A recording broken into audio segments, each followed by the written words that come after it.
En octobre, le roi du verger, c'est le noyer. Eh bien oui, c'est le moment où il nous donne ces délicieuses noix. Alors ce noyer, il est originaire d'Asie, du Moyen-Orient, mais il a été importé chez nous notamment sous l'Empire romain. Les Romains étaient très friands de ces fruits oléagineux et de son bois tendre, qui est d'ailleurs encore aujourd'hui utilisé en ébénisterie. On reconnaît le noyer notamment à ses feuilles, composées de plusieurs folioles, ce qu'on appelle la foliole terminale, est souvent plus grande que les autres. Un autre signe de reconnaissance du noyer, c'est son écorce, qui est grise et qui a tendance à se crevasser avec le temps. Alors la noix, elle est produite par les fleurs femelles de l'arbre. Et cette noix, elle est bien protégée, puisqu'elle est enveloppée par ce qu'on appelle le brou, donc cette espèce d'enveloppe qui renferme cette écorce dans laquelle se trouve le fruit qu'on aime tant.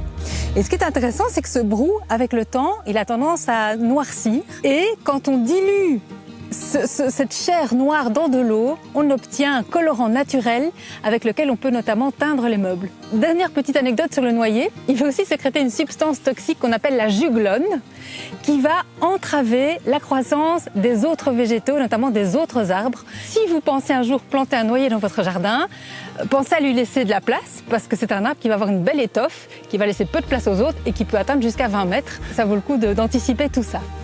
Pour la récolte des noix, c'est très simple. On privilégie un contenant qui permet à l'air de circuler et on entrepose le tout dans une pièce où l'air peut circuler facilement, un endroit assez sec et ça peut se conserver assez longtemps comme ça. Mais le mois d'octobre est aussi le mois des châtaignes, un autre fruit sec que nous offre la nature en cette saison. Châtaignes qui sont enveloppées dans leur bogue épineuse.